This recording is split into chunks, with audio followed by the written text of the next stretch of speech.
20% no potencia el otro 80%. Entonces en ese camino estamos.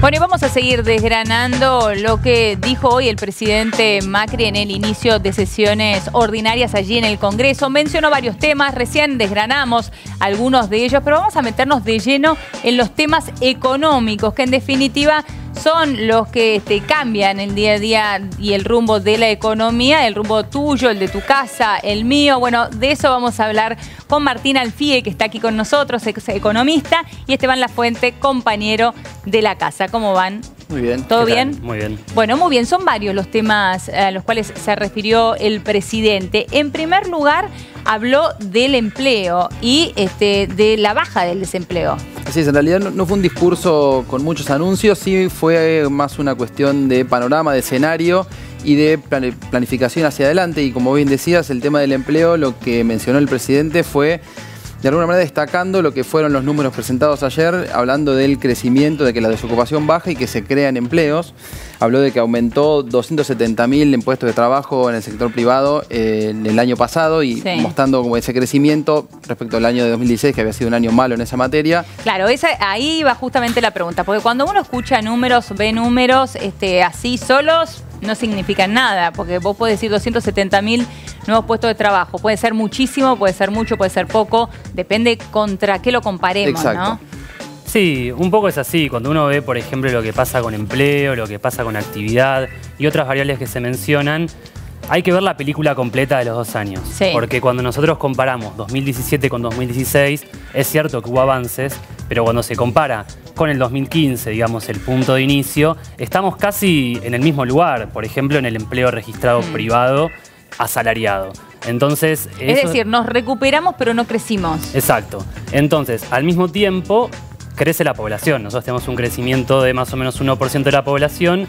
Entonces, al estar en el mismo lugar en términos de empleo con más población, digamos que no hubo un crecimiento real en términos per cápita y por eso los números de desempleo siguen sin mostrar bajas significativas. Claro, está bien, está bueno el análisis porque si no, no sabemos bien de dónde partimos. Sí. Ahora, el presidente también, cuando dio este número, habló del problema de la informalidad laboral. Dijo, 1 de cada 3 argentinos está en la informalidad, es algo que el trabajador no decide, pero ¿qué significa esto para la economía? Bueno, la informalidad está asociado a un problema estructural del mercado de trabajo argentino que tiene que ver justamente con ciertos sectores de baja productividad, de baja capacidad de generar rentabilidad suficiente para poder blanquear a sus trabajadores. Y por otro lado, también muy focalizar algunos sectores como lo que es servicio doméstico. Entonces, la verdad que la mejor forma de reducir la informalidad es aumentando el crecimiento económico. Cuando se habla de ciertas leyes de reforma laboral, se hace foco en algunas cuestiones que no necesariamente vendrían a solucionar esto. La economía necesita crecimiento y el crecimiento económico va a generar mejores empleos y va a generar. Pero vos decís que solamente con el crecimiento económico vamos a solucionar el tema de la informalidad, o esto que planteaba también el presidente, digo, del blanqueo y de bajar las cargas para que los empresarios encuentren ese incentivo e incorporen al blanqueo a quienes tienen en la informalidad. Puede haber sectores en particular que un cambio de ley pueda beneficiar y hacer que haya más blanqueo. Sin embargo, los especialistas en el tema, los especialistas en empleo e inclusive el jefe de gabinete del Ministerio de Hacienda escribió un paper académico en el que muestra que estos cambios, leyes de mejora, para reducir la informalidad, no tuvieron el efecto esperado en los países que se aplicó. Por lo tanto, cuando uno ve el caso de Perú, de Colombia, de otros países donde se ha aplicado, no se han logrado los resultados esperados. Entonces, lo que se ve es que la mejor forma de realmente poder bajar la informalidad es buscando un crecimiento y en aquellos sectores que tienen una mayor tasa de creación de empleo de calidad y de empleo formal.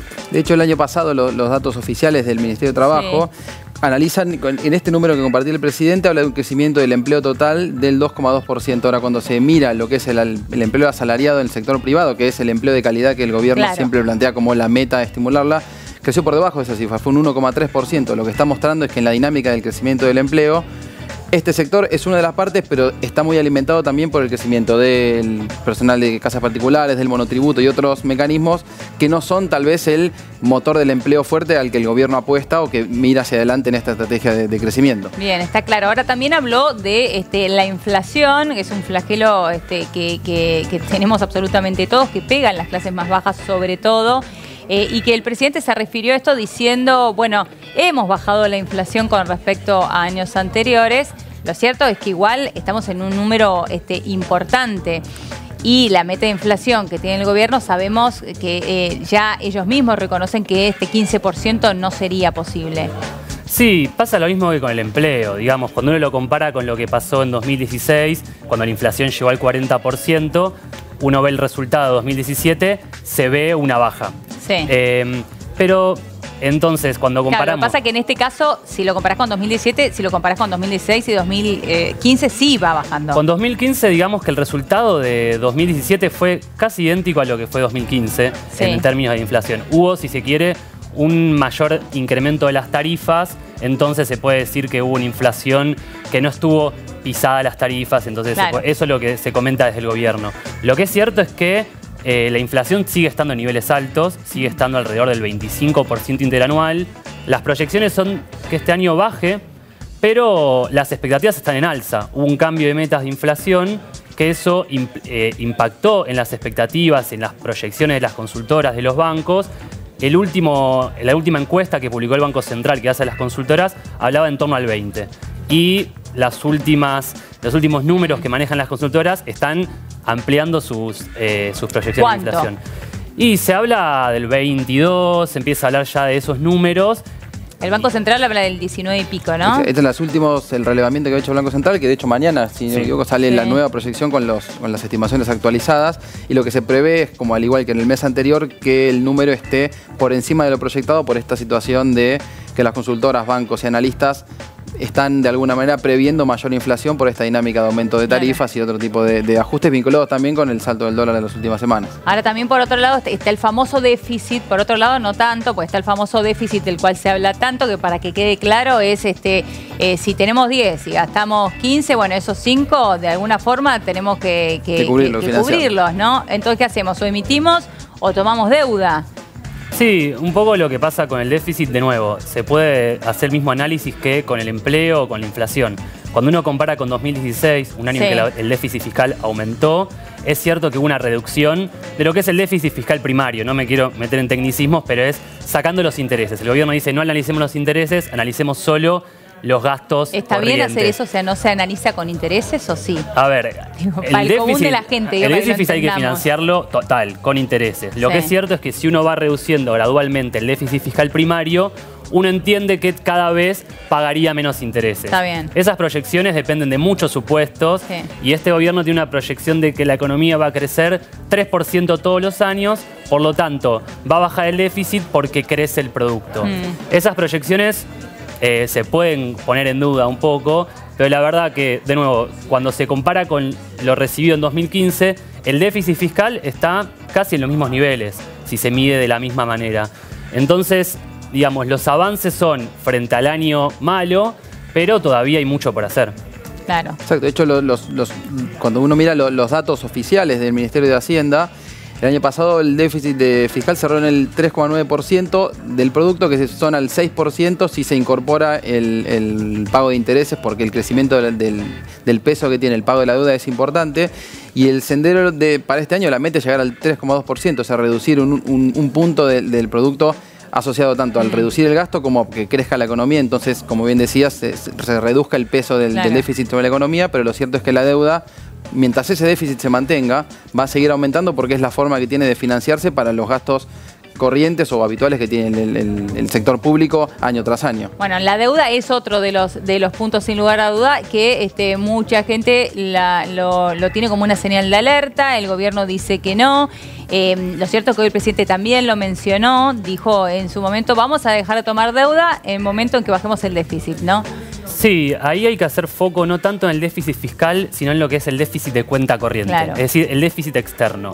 Hoy en día Argentina cerró el 2017 con un déficit cercano al 5% del PBI, el déficit de cuenta corriente. Es un número muy elevado y este año las proyecciones son inclusive que se agrande. Entonces, ese déficit hoy es financiado por la entrada de dólares financieros, ya sea deuda del gobierno o capitales privados que vienen a invertir al país. Para que se entienda, Sí. para que no hablemos en Sí. chino básico para mucha gente, este déficit que diferencias del déficit fiscal, ¿es deuda que se toma para qué? ¿Para usarla para qué? Los principales agujeros con el Sí. sector externo son que el país está importando más que lo que exporta, es decir, compra al exterior más de lo que vende.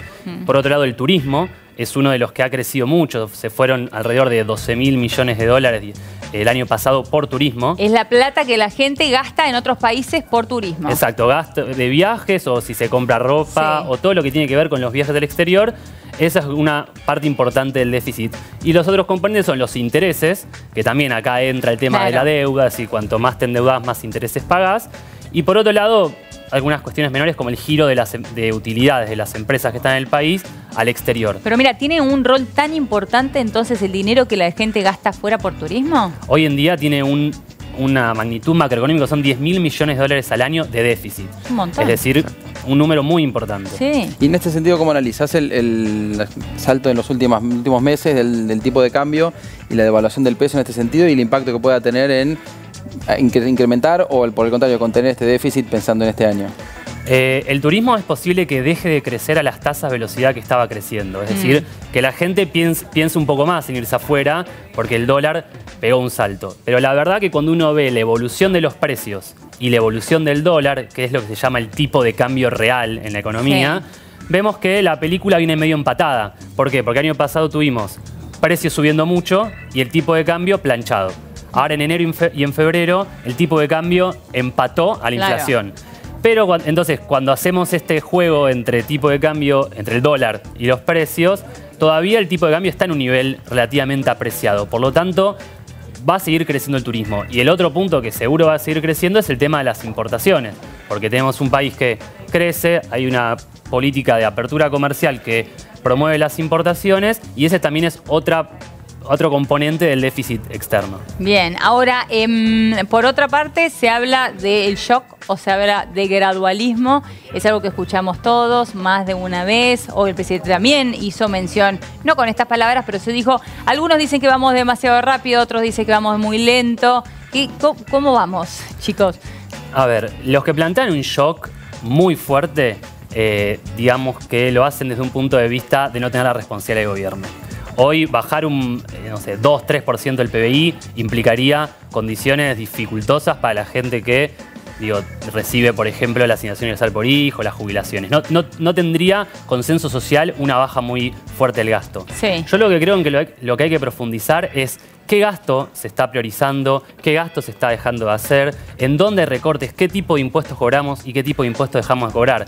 Me parece que no es tanto la velocidad en sí, sino... Pero la reforma impositiva que hemos tenido últimamente. Bueno, la reforma impositiva tuvo algunos, si se quiere, avances, pero también plantea algunas de financiamiento del Estado, por ejemplo, lo que son las contribuciones patronales o algunos impuestos que se dejan de cobrar que son progresivos. Hay lo que llaman los impuestos de mayor calidad, es decir, los impuestos que cobran